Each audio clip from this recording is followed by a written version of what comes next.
Iya, jadi terasering itu membuat teras. Jadi tanah yang miring itu kan nggak baik, mudah longsor gitu kan. Jadi supaya nggak mudah longsor, dibuat teras-teras gitu ya. Nah, ada salah satu, ini kalau nggak salah nih ya. Jadi di Bali ya itu adalah eh, apa melakukan ini ya apa terasering itu eh, di Bali itu yang paling tua gitu loh. Jadi teknik terasering itu paling kuno ya di dunia itu di Bali. Makanya terasering di Bali itu menjadi salah satu kekayaan budaya dunia. Ya, karena ini pertama kalinya di sana ya, salah satu yang paling kuno. Oh, ini ada pertanyaan. Meningkatkan stabilitas agregat tanah. Jadi maksudnya supaya di dalam tanah itu uh, uh, boleh dikatakan seperti kandungannya gitu kan, di tanah itu kan ada unsur-unsurnya supaya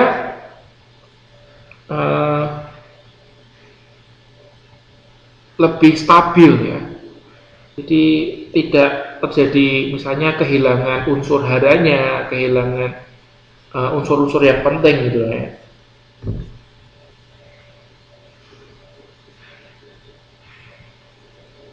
Jadi agregat itu artinya keseluruhan ya. Jadi supaya tanah itu lebih stabil ya, keseluruhannya, misalnya terkait dengan unsur-unsurnya yang di dalam itu tidak mengalami pengurangan supaya tetap lebih subur gitu ya.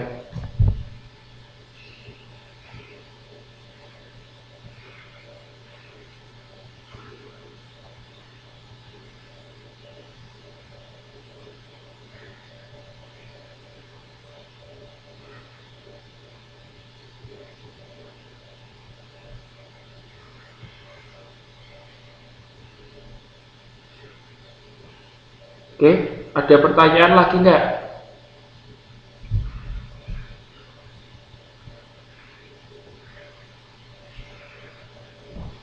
Oke, kalau nggak ada lanjutin ke modul ke-6. Sekarang ke gejala atmosfer. Nah, gejala atmosfer. Atmosfer tadi itu adalah lapisan udara. Kayak kita sudah bahas mengenai atmosfer ya? Ya sudah ya. Semester lalu tuh kita sudah selesaikan satu modul semua kayaknya ya, bener ya?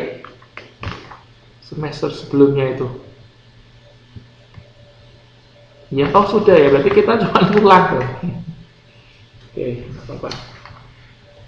Jadi di dalam lapisan udara itu yang paling besar adalah nitrogen, yaitu 78%.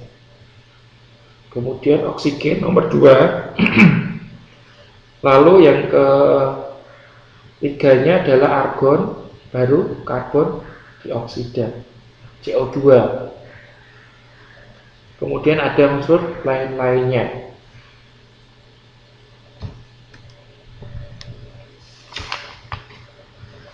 Nah, oke, untuk bagian yang penting ini adalah lapisan atmosfer ya.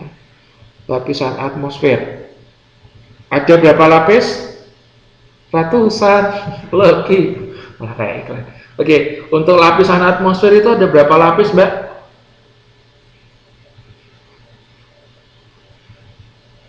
Ada 5 ya, ada 5 lapis. Yang paling dekat dengan bumi adalah troposfer ya. Troposfer, lalu atasnya troposfer adalah stratosfer. Nah, untuk lapisan stratosfer itu dibagi lagi jadi 3. Ada isoterm, ada lapisan panas dan lapisan campuran. Jadi untuk lapisan isoterm itu dingin ya, dingin. Kemudian lapisan panas ini lebih panas, jadi antara minus 50 sampai dengan 50 derajat Celcius. Terus untuk lapisan campuran, nah ini antara panas dan dingin jadi satu ya. Jadi dari minus 70 sampai dengan 80 Celcius. Di atasnya lagi itu adalah mesosfer.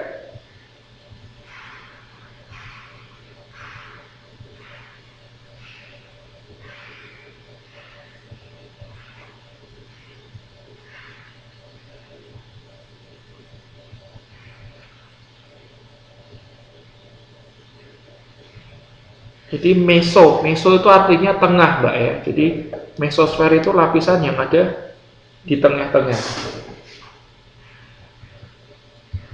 Lalu adalah ionosfer.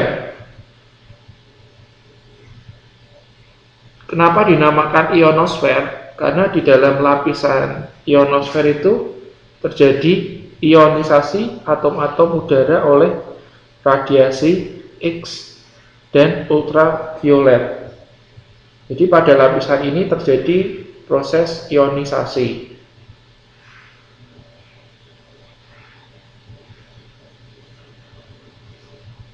Ini lapisan ionosfer ini jauh lebih panas ya daripada lapisan di termosfer.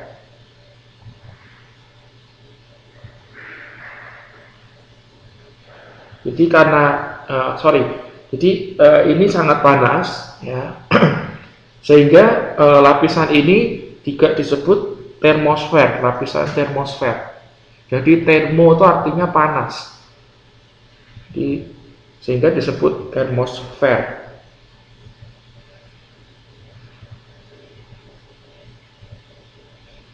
Salah satu kegunaan dari ionosfer itu adalah untuk menahan jika terjadi benda angkasa ya, yang menghantam bumi itu ditahan dulu oleh lapisan ionosfer. Jadi lapisan ionosfer itu berjasa ya, melindungi kita dari benturan, bisa meteor gitu ya, benturan meteor. Jadi supaya tidak masuk dan menghantam ke dalam permukaan bumi. Lalu yang berikutnya adalah exosfer. X itu artinya luar ya, X, makanya lapisan terluar dinamakan exosfer.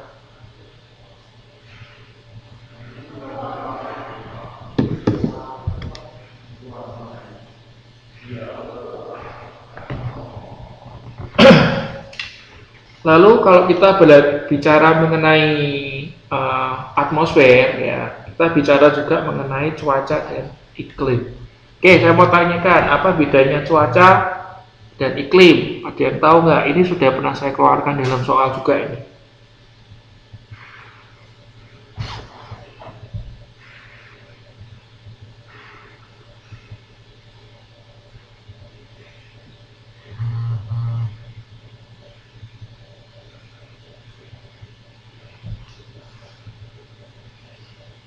Ya, ayo, ada yang tahu nggak? Kalau cuaca itu apa?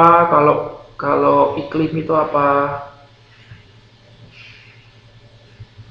Pernah saya tanyakan juga kan, kita pernah bahas juga ya.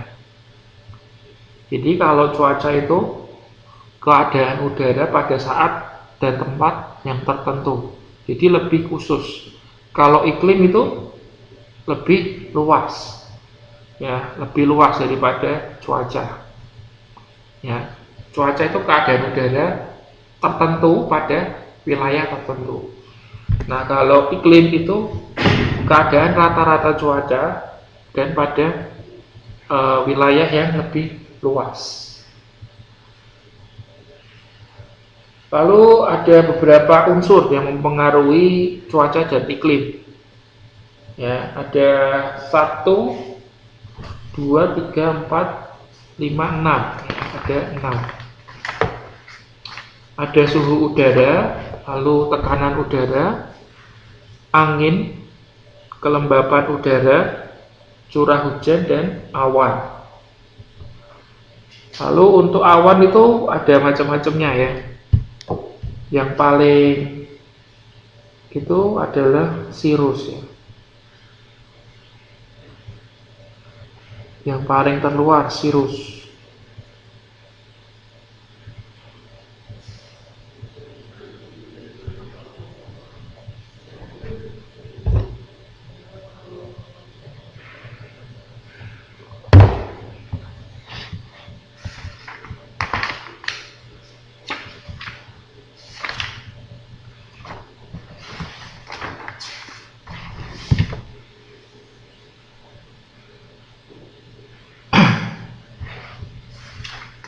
Lalu setelah cirrus, di bawahnya cirrus ada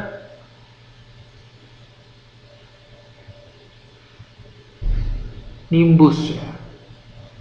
Jadi kalau awan nimbus itu gelap dan bentuknya tidak menentu, biasanya pertanda akan hujan. Jadi kalau mendung itu ya, kayak langit yang mendung itu adalah awan nimbus. Kalau awan yang berbentuk selimut berlapis-lapis, itu kita sebut awan stratus. Anda kalau naik pesawat itu coba diperhatiin ya, itu kan ada beberapa jenis awan ya yang nanti kita bisa lihat. Nanti Anda tahu, oh itu kalau yang itu cumulus gitu kan. Saya yang sering lihat itu cirrus ya, kalau saya loh. Cirrus itu saya sering lihat pas di pesawat itu.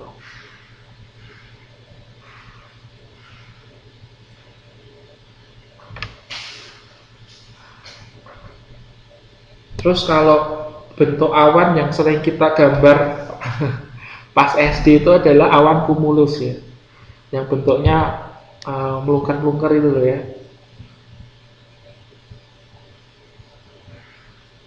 Nah itu awan cumulus.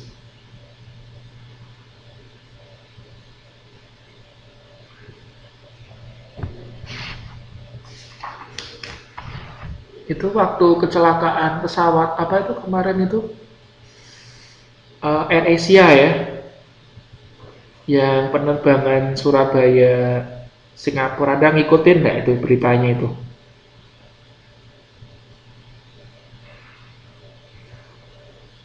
Ya itu kan juga karena itu ya, karena ini kan diprediksikan karena melewati awan Columbus ya Mbak ya, awan Columbus.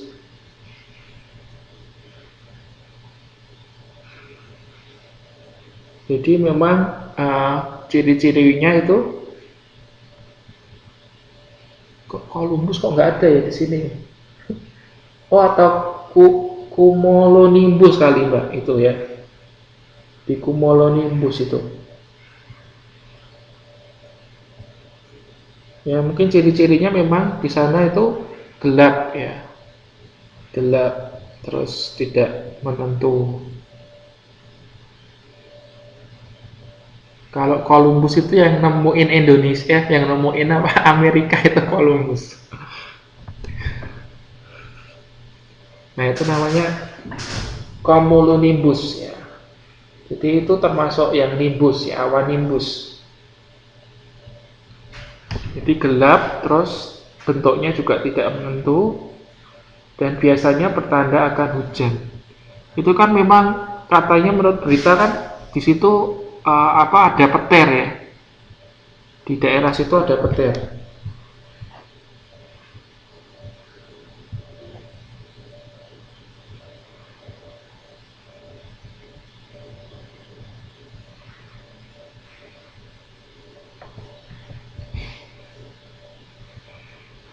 Jadi berdoa supaya penerbangan kita nggak melalui ini ya, nggak ada awan cumulonimbus ya.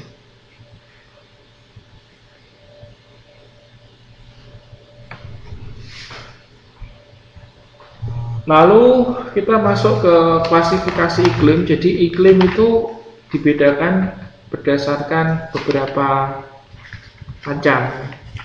Ada yang berdasarkan garis lintang, gitu kan. Nah, untuk garis lintang itu dibedakan jadi 4 iklim. Ya, ada iklim tropis, ada iklim subtropis, iklim sedang, dan iklim dingin. Nah, kalau Indonesia itu iklimnya iklim apa? Indonesia.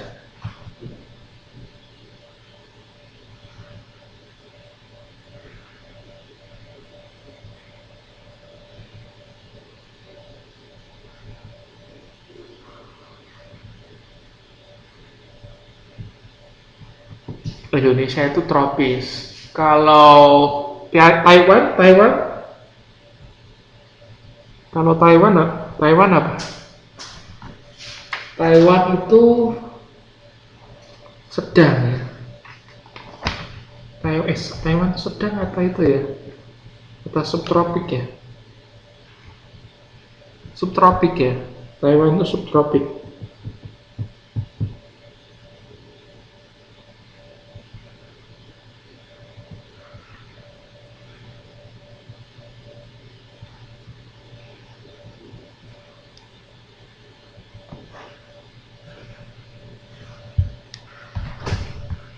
Oke. Jadi semakin utara itu semakin dingin. Makanya yang paling utara atau paling selatan juga sama ya, itu masuk ke iklim dingin. Lalu ada juga iklim berdasarkan Köppen. Nah, kalau berdasarkan Köppen itu, ya berdasarkan Köppen itu didasarkan pada curah hujan dan temperatur. Ada tipe A, B, C, D, E.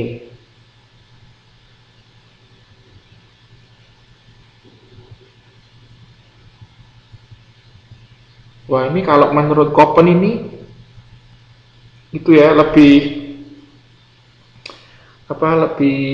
detail lagi ya. Jadi selain dibagi A, B, C, D, E, nanti yang A, C, D itu dibedakan lagi.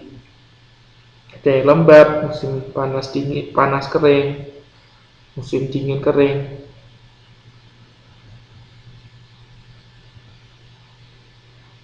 Lalu selain Köppen ada juga ahli perikliman ya, namanya Smith dan Ferguson.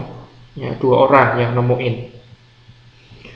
Mereka ini membedakan iklim berdasarkan perbandingan jumlah rata-rata bulan kering dan jumlah rata-rata bulan basah.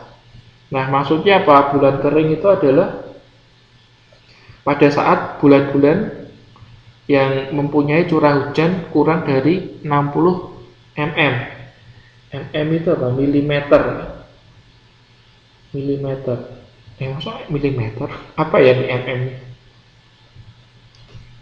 Ya, satuan itulah, satuan untuk mengukur curah hujan lah ya. Jadi ini dibandingkan ya antara bulan kering dan bulan basah, lalu dikalikan dengan 100%. Nah, nanti kita hitung ya. Misalnya di Taiwan, jumlah bulan keringnya itu dari bulan Januari sampai misalnya Maret misalnya gitu. Berarti kan 3 bulan tuh. Nah, bulan keringnya 3 bulan, kemudian bulan basahnya sisanya berarti 9. Jadi 3/9 lalu dikalikan 100%. Nah, nanti misalnya ketemu berapa itu? Sepertiga ya, 33%. Nah, berarti setelah itu kita lihat, setelah itu berarti nilai Q-nya ya. Setelah itu kita, berarti kalau 33% itu masuk tipe iklim C. Jadi Taiwan itu termasuk tipe iklim C.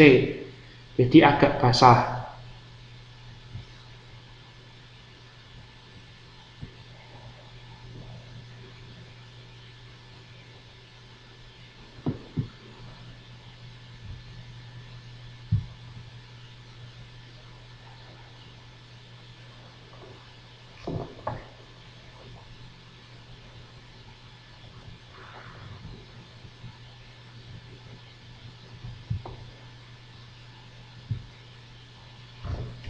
Jadi hitungnya gitu Mbak. Jadi kita hitung bulan yang kering dibagi bulan yang basah dikalikan 100%. Habis itu kita lihat di tabelnya itu masuk yang mana. Ada juga iklim berdasarkan jumhur. Ya, iklim berdasarkan jumhur.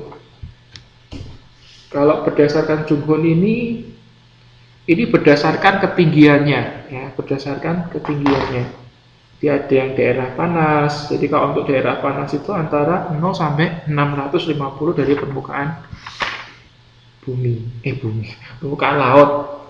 Ada yang sedang. Pokoknya kalau jumhur ini berdasarkan ketinggian suatu wilayah. Peranan cuaca dan iklim. Untuk cuaca dan iklim ini berpengaruh pada beberapa bidang. Ada bidang telekomunikasi, bidang pertanian, dan bidang perhubungan.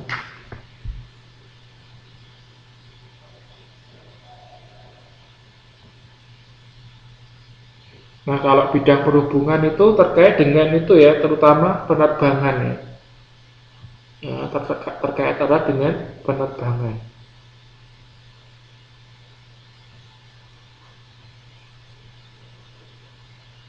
Terus yang bagian E itu, nah ini ada dua istilah yang paling hot ya. Bukan hot sih, maksudnya sering dibahas adalah El Nino dan La Nina. Ada yang pernah dengar nggak El Nino, La Nina? Ini pernah dengar nggak?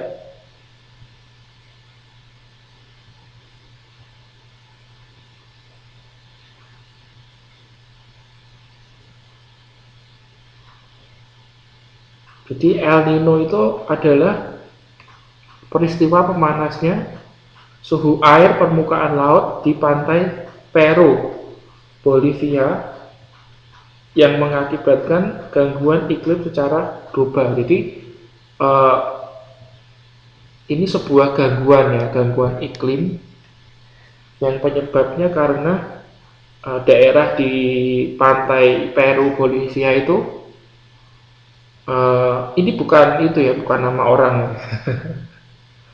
Oh, ya itu berarti bayi laki-laki. Jadi El Nino itu nama orang ya, nama orang. Julukan lah ya, julukan bukan nama ini, julukan. Yang artinya adalah bayi laki-laki. Karena kenapa disebut bayi laki-laki? Karena munculnya di sekitar hari Natal, hari Desember. Jadi El Nino itu biasanya terjadi pada bulan sekitar Desember.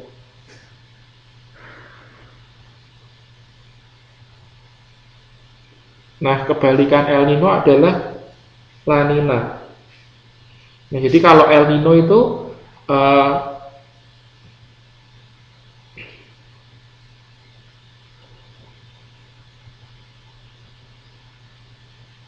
adalah suhu di permukaan air laut itu menjadi panas ya.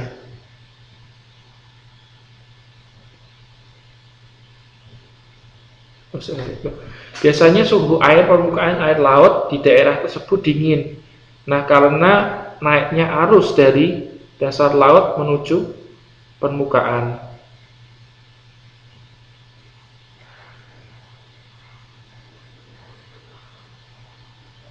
Oh, jadi gini, El Nino itu kan peristiwa memanasnya suhu air. Jadi suhu air di permukaan air laut itu panas. Nah, kemudian ini menyebabkan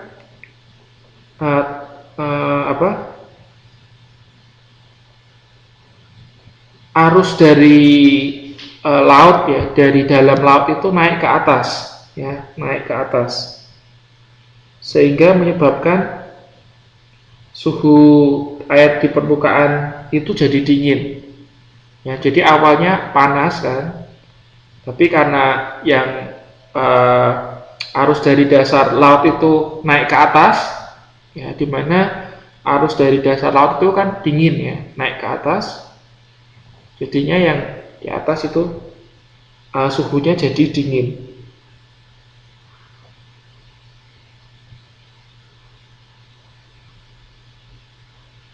Lalu kebalikan El Nino adalah La Nina. Peristiwa ini dimulai ketika El Nino mulai melemah dan air laut yang panas di Peru, Ekuador kembali bergerak ke arah barat. Nah, jadi pada saat ini air laut di tempat itu suhunya kembali dingin dan kondisi cuaca normal kembali. Jadi kebalikan El Nino adalah La Nina. Nah, untuk dampaknya gitu ya. Dampaknya bisa Anda baca di 67, halaman 67 atas itu.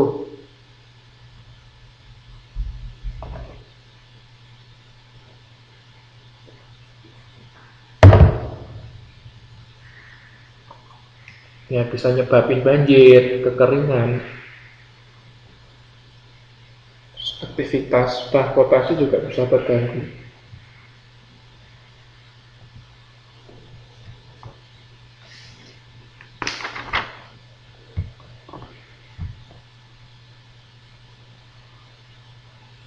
Nah, itu tadi mengenai atmosfer. Ya, jadi atmosfer tadi kita belajar mengenai lapisannya apa aja. Itu yang penting ya, lapisannya apa aja. Lalu yang penting lainnya adalah terkait dengan, karena kalau kita bicara tentang lapisan udara, kita bicara mengenai cuaca dan iklim. Lalu iklim itu ada macam-macamnya, ada yang berdasarkan suhu, ada yang berdasarkan Smith-Ferguson dan seterusnya. Terus juga kita bahas mengenai El Nino dan La Nina. Lalu berikutnya modul 7 mengenai siklus hidrologi. Gejala hidrosfer. Yang pertama adalah siklus hidrologi. Nah, oke. Siklus itu apa sih? Ada yang tahu nggak siklus itu apa? Artinya siklus itu apa? Artinya siklus apa?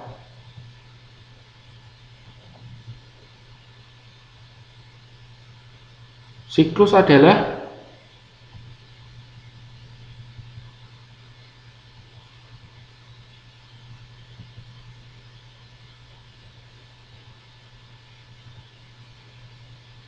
ya, rangkaian, boleh. Atau siklus itu adalah perputaran. Ya, perputaran. Jadi hidrologi air itu ya mengalami perputaran. Nah, secara umum ada tiga siklus ya.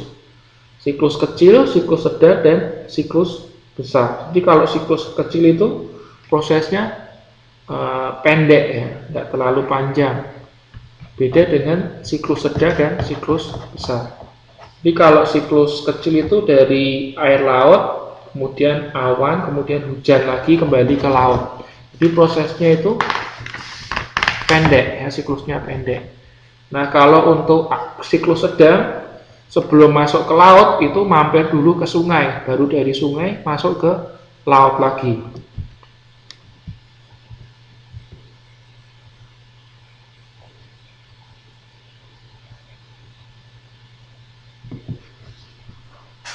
Lalu yang ketiga adalah siklus yang paling panjang. Kalau panjang ini sebelum ke sungai jadi es dulu ya, jadi salju dulu.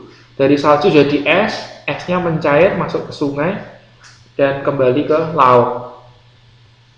Nah, itu siklus yang lebih panjang.